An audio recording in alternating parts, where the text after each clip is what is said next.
Welcome to the 4 Pillars of Men's Health, a podcast of resources for restoring vigor and vitality, bringing you top influencers in the men's health arena, case studies of men who have succeeded and how they did it, and cutting-edge teaching on men's health issues from America's leading men's health guru, Dave Skattum.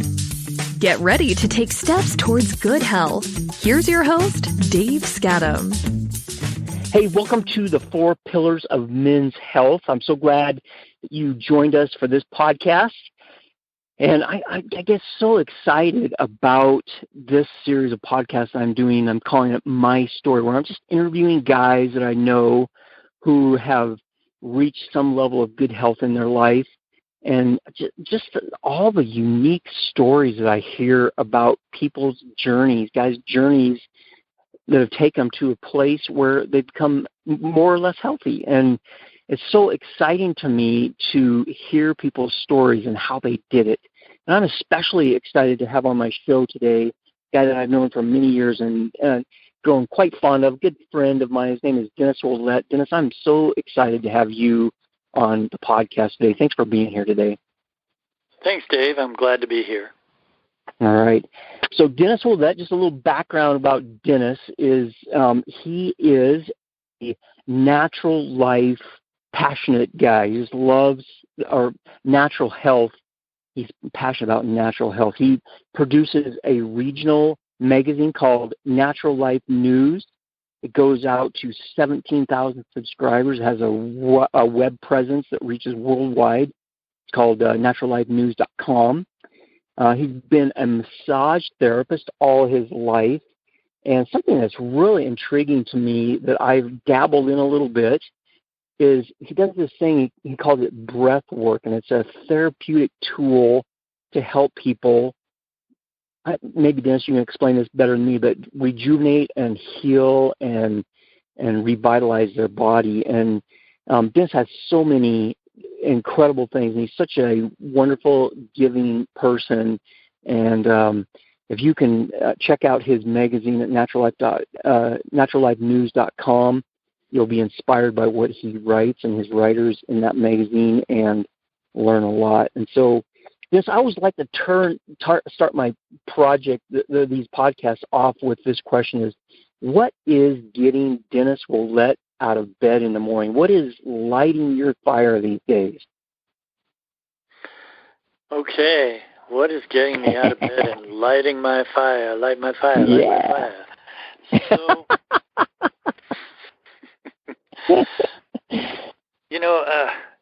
I guess I'm a cockeyed optimist. Just like I was watching, South Pacific with my daughter, and that gal is a cockeyed pops. And, the song goes, and keep in mind that this is 70 years ago, and it says, wow. They say the human race is falling on its face and hasn't very far to go. But every whippoorwill is selling me a bill. Okay, so, the idea is, the human race has been falling on its face for a long time.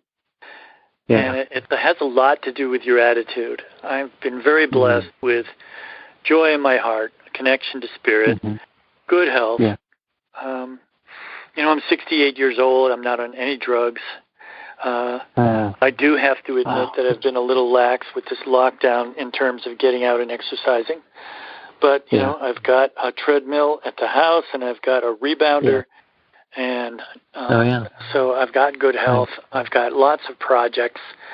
Even at my age, I'm doing 2 full days of massage a week, seeing 4 or 5 clients, and then in between I see several clients as well at home. So I work out of a chiropractor and work out of a massage place in Bozeman, which is 30 minutes away, with a full schedule. So even at my age, I'm able to work on 4, 5, 6 people in a day. And these are, I'm very blessed with my own health at my age. Yeah. But, just yesterday I was working on a guy, and this was his 4th day of a migraine. If you can only imagine having a 4-day migraine and what that will do to your life. So, I was able to really help him and get his pain lifted. So I guess what gets me out of bed is serving others and teaching others about natural health, and that you don't have to be in pain, and you also don't have to be full of chemicals in order to heal yourself. Yeah. Wow. Hey, so before we launch into these questions that I have presented to you, tell me a little bit, and our audience, a little bit about the importance of breath work. Like, what describe breath work, and then tell us the importance of what that does to our health, and if we're not in a good, healthy place with breath, what happens then? So describe that a little bit. Tell us a little bit about that. That's great. I mean, I do teach a half-day seminar on that. Yeah. So you have 6 hours, and I can tell you all about that. Wow. So that was a joke anyway. I can put it, I'll try to do it in a few minutes. Okay. So, the breath is at the foundation of everything. If you don't breathe for 1 minute, you die. Yeah. The problem is that people are breathing at 10 to 20% of their full capacity. So they're not oxygenating their cells the way to make their cells happy. They're also not detoxifying at the cellular level. The main way you get energy and vitality is through your breath. And people are breathing shallow. They're also breathing high in the chest when they should be breathing diaphragmatically. Their belly should be going in and out when they breathe. Yeah. So these kinds of things are all. The important thing about breath work to remember is that you can just breathe deeply in your belly every day and do your best to get out in fresh air, get out of stuffy places, do your aerobic exercises, work with the breath, consider the breath to be your best friend, and just use it more. Think about it more. Be more conscious with your breathing. And if you want to get into a breathwork session, it becomes really very involved and very deep and very life-changing as a therapy when you flood your body with oxygen and you detoxify yourself in a more conscious, direct, and emphatic way. Incredible changes happen to your physiology. They can clear out stuck trauma that is from childhood, or it can really go in and change you and renew you in many different ways. Yeah. So, I encourage you to just look up breath work. It's funny because I should probably change the subject a little bit here and talk about censorship on the internet, because it's been one of my bugaboos right now. Yeah. If you looked up breath work on Wikipedia, they would probably call it quackery, along with many others. There, even chiropractic and acupuncture and all of these other natural therapies nowadays are being censored on Wikipedia. I don't want to get into the whole vaccination thing, but if you even say one thing against the vaccinations, then you're cut off of Google, you're cut off of YouTube, and so we need to be aware that there is a sort of a movement out there. I can't say exactly who's doing it, but what they're doing is trying to censor all these natural therapies. And so this is sort of one of my soapboxes at the moment, trying to make sure that people have access to all these natural therapies that are so vital, that increase your vitality. And, there may be a few quacks out there, but, if you just use your discrimination and do what works best for you, you're going to really be able to improve your health. Yeah, speaking of that, I was talking to a medical doctor who's, right in the middle of, Western medicine and that whole medical thing and that's really strong in the United States. And he said something really surprising. He said, he's skeptical about natural health stuff, but he said, you know what? I am skeptical about that, but he says, really, we're not having that great of success with with our Western medicine either. So anyway, that's a whole we should spend a whole nother podcast just on that. Anyway, hey, well, just to finalize that subject, there needs to be the shaking of the hand. And my dad was a doctor. I've got a lot of medical in my background. I actually went to pre-med in college for a while. Oh, really? But the Western medicine is sort of sold to the pharmaceutical companies, and that's too bad. There are things. There needs to be a marriage of the natural therapies and the Western medicines, and you do see it in some quarters, along with the censorship that you're also seeing in some quarters. So I really hope that this moves forward in the right direction. Yeah. Okay. So here I'm like an amateur history buff. I love reading history and learning about history. And when I think of men's health, one of the things that happens with me is my mind kind of wanders back to the Greek and Roman era.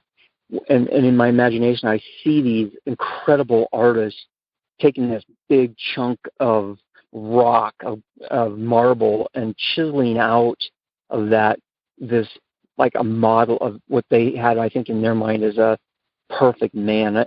And if Denis Ouellette could find the perfectly healthy person and put him up on one of those Greek or Roman pillars and say, you know what, in my mind, that person right there is the perfectly healthy man. Describe that person? What's he look like? What's he doing? How's he functioning to be that healthy person? Great. Well, the first thing that comes to mind for me is a guy named Paul von Beckmann, who was one of the first teachers of breathing work and breath work 100 years ago. He started off as a physical culturist, which is an old-time word for bodybuilder. Okay, and he had the body of a Greek god, because he worked at it. He had a lot of world records and things. And he went to the doctor, and the doctor said, well, you may look like a Greek statue, but you're going to die young because you're so stiff and solid. Your rib cage isn't moving. You're not breathing, so your vitality is just going to go down and down and down. So he spent the rest of his life saying, gee, I'm not into this to look like a Greek statue. I'm into this to learn about what human health is. And so he spent the rest of his life understanding and teaching about the breath. So it comes back to what we were originally talking about, is that the ideal man isn't just the physical. And it's a marriage of what you would call the four pillars, okay? So, you've got to have a great mental attitude that lifts you up and lifts other people's up. It does not get you down into the doldrums. You've got to have a bit of positivity going on there, or like a joy in the heart. You've got to have emotions that aren't getting the best of you. And a lot of that has to do with your exercise and your nutrition. If you're ticking off all of those check marks and you're living a balanced life, your relationships are good, your livelihood is good, you're serving others, you're spreading goodwill, you're helping people. It's almost like the thing that comes to mind is that in the Bible, you don't mind me doing Bible, do you? Yeah. No. In the Bible, when Jesus was being baptized, the Holy Spirit came as a dove, John the Baptist, above them, and said, this is my son in whom I am well pleased. If somehow that spirit of overshadowing, where you're doing well in your heart, it's going, and you're doing good for humanity and for yourself and for your family. You're doing your best, even in your diet, and just, if that to me is going to create the ideal man. And if you look like a Greek god, great. If you don't, great. If you lose a few inches around the waist, great. Yeah. That's good. All right. That's really insightful and really a really good perception of what a really healthy man is. So if you flip the coin over, so now you've described this healthy guy, what in your mind, what is it that creates unhealth in a person? Okay. Well, the first thing that popped into my mind is another current event, and that's the riots and everything that's going on right now, and the disruption and the and I don't know how I'm going to use that to answer your question, but I just wanted to honestly tell you what just popped into my mind. Yeah. So I think what I would have to say is that we all have lower impulses. It even goes back to the breath. It goes back to the immune system. And it goes back to what part of the brain are you accessing. We all have what you might call the monkey brain or the primitive brain. And it's the brain stem in the back, okay? The limbic brain. Yeah. And it's the brain, it's the survival brain. And it's the brain that kicks in when there's danger, when there's stress, when there's conflict, when there's fear. Yeah.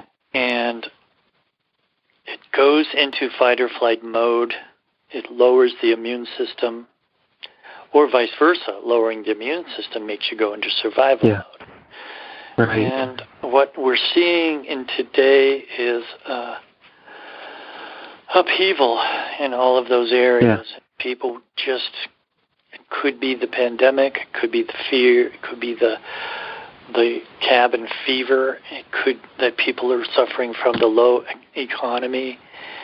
And, the human race is falling on its face and not very far to go. And so how, that is the picture of an unhealthy humanity. And it's a humanity that has moved back into tribal mode, because a big part of the limbic brain is also tribe, which is us versus them, as opposed to all one people, we. And so it takes a lot of work, and it's the same work we've been talking about, to rise above, to get back into your prefrontal cortex, your long-range planning, the spiritual aspect of wholeness, wellness.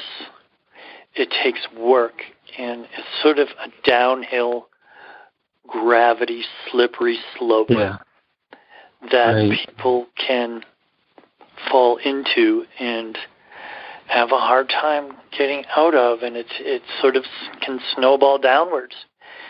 And we're seeing that happen, and it's very unfortunate. Dennis, I was just, when listening to you, I just talked to a guy that we were talking about, things that were going on in our society, and we were reflecting together on this whole idea of the amount of fear that is floating around out there. There's fear of, a few years ago, it was the fear of what a Democrat president was going to do to our country. Now it's a fear of this current Republican president, what he's going to do to our country. And now it's switched to this fear of what this virus is going to do, and a fear of what your neighbor is going to do, and a fear of what, the guy across the, but it seems like there's so much fear, and he was commenting on how fear is so unproductive and so unhealthy in our lives. And I think you hit right on that in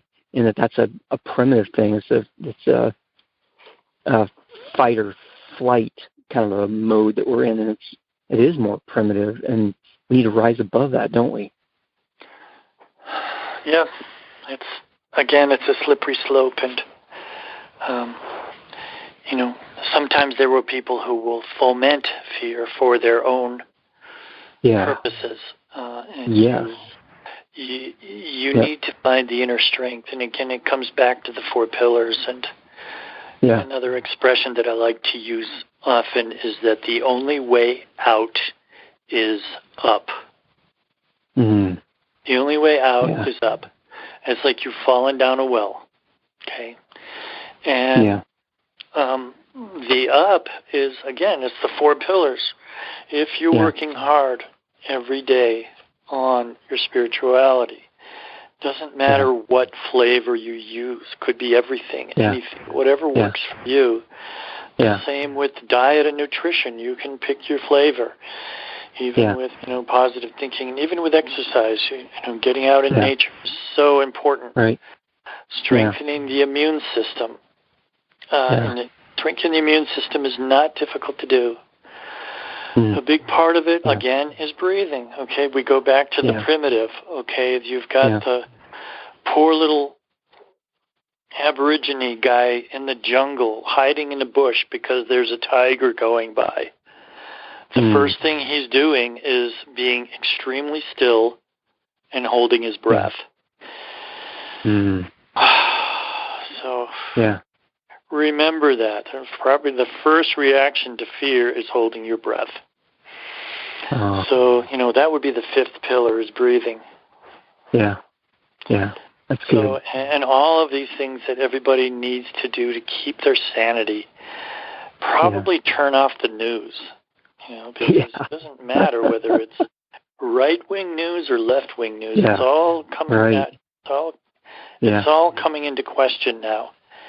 And if you inundate yourself with worry and with anxiety or with, the world's falling on its face, then take the time to separate out, find your center, eat some good green food, drop your G-bombs. There we go. Everybody needs to drop G-bombs. And if you want to find out what that is, you got to buy my book.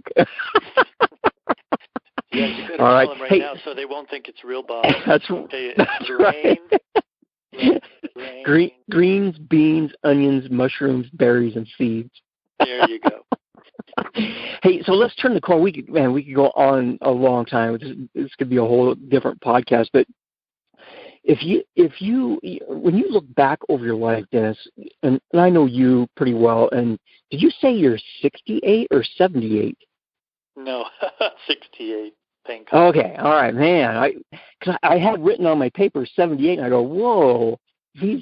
So anyway, and I know you're in good health, and you're not just physically, but emotionally and spiritually, and all of these areas, nutritionally, And so as you look back over your life, and I think back over my life, and I see times where, like, people have come into my life, or situations have happened, or circumstances come up where I was going one way one day, and then shortly thereafter, just because of this person or this situation or a thing that came up in my life, it changed me. It radically changed me and sent me off in a different direction. Can you think back over your life and point to a time in your life where that happened to you, and how did that impact you? The first thing that comes to mind is I was in the Navy. It was the late 70s and early 80s, and I was in San Diego, and I was already starting to get interested in the various aspects of holistic health, and that would be fasting, nutrition, spirituality, and and that's where I found breath work, and that's where I found body work, and it's where I found a core group of people who were experimenting and doing all kinds of things like this. So, and I was not an extremely young man. I was in my mid to late 20s. And I would say that would be the episode in my life that put me on track to go within, do some deep healing of emotional and psychological things, and kind of reemerge and I would say the same thing in your life, Dave, where you have some kind of crisis or some kind of awakening. Then you go in and you do amazing deep healing in all of these areas that we're talking about. What happens is that you end up naturally wanting to help others, serve others, teach others, and help other men who are struggling find answers and find solutions for themselves. It doesn't mean this specific modality or this specific type of healing. It's just getting back on the road, the high road. And so, it would probably be when I was a young man that sort of turned my whole direction in life, because the experiences I had of healing were so deep. And then you just sort of want to turn around and help others. All right.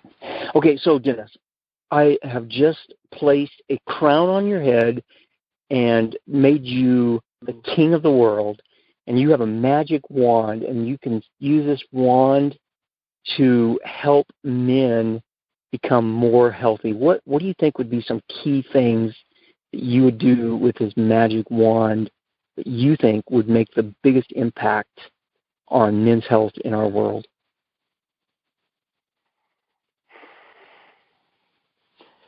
Okay, I'm a king with a magic wand. It sounds like a fairy tale. Makes me sick. Okay. A big, long purple robe, too. So, let's see. It reminds me of a time in my life as a young man where I was very despondent. And one of the things that I used to like to do when I was a young man was climb trees. Okay? And I would always seem to, once I got way up in the top of the tree, could look out over a vast landscape, maybe see a lake, see the sky, see the sun, see the mountains. And I swear I would say to myself, I'm not getting out of this tree until I feel better, until I have gathered enough strength and enough hope to carry on, and just keep on keeping on. So it kind of goes back to the only way out is up, and in my case, up a tree. Okay, but you can think of it as a metaphorical tree, okay, because the tree is your own higher self, your own connection to God and whatever form that takes. And that seems to get so lost in the fray nowadays. So if I was king and I had a magic wand, I would say the number one key out of everything is one's connection to their source, whatever that means for you, and finding the time, finding the means, finding the ways, climbing a tree, going to church. Whatever works for you that can turn around a negative attitude into a positive attitude, that can give you, faith, hope, and charity, the three core virtues. Faith, that no matter what the world looks like, it can become better by your actions and by your attitude. Hope, never lose hope. And then charity would be service to others. You can always get out of a bad funk yourself just by going out and helping somebody else. Even a homeless person, even, volunteering at a food bank. It doesn't matter, but if you're in a funk, get out of yourself, get out of your mud puddle, and get to work helping others. So I don't know if that's kingly, or magic wandy, but that's what I do. That not only, I think that goes like to the root of so many of our problems is we're so focused on ourselves, and that's not who we are. That's not how we are created to function. We're created to give, And if we are and it goes back to the stress reaction, which immediately puts you in survival mode, immediately thinks you worried about yourself, concerned about yourself, and then considering other things or other people to be the enemy. That's great. All right. So we're out of time, Dennis, but to wrap this up, I kind of want to have you do two things. One is, how do people get in contact with you and your whatever you're doing, your magazine or website or however you want to do that, and then just wrap this up with a few thoughts on men's health and what you want to leave our audience with today. Okay. Well, just naturallifenews.com. Nice little website. The magazine, archives from the magazine goes way back several years. There's lots of good content in there on various aspects of natural health and all kinds of topics, current issues, healthy, wealthy, and wise, all kinds of good stuff in there. So there's that. And final words of wisdom. Yeah. I don't know. I'm sort of a white male, and I think white males right today are like the bad guy, Yeah. First there's the Me Too movement where white males are oppressing women. Then there's, now there's white males are oppressing blacks and God knows what. And so I don't know why God made me a white male. I don't think it's a bad thing, So if you are a white male, I suppose, I don't know what. Don't hoard it don't lord it over other people or other races or other genders. There's no need for that. Use it as an opportunity to take whatever privilege is involved in your skin color, which I don't think is that much, or your status, or just be humble and be yourself, contribute to others, stay positive, find that little spark of inner joy. If you've lost it, work hard to get it back, because this life is an opportunity. Every moment is an opportunity, and make the best of it. You've been listening to The 4 Pillars of Men's Health with Dave Skattum. To learn more about the resources mentioned on today's show or listen to past episodes, visit the4pillarsofmenshealth.com.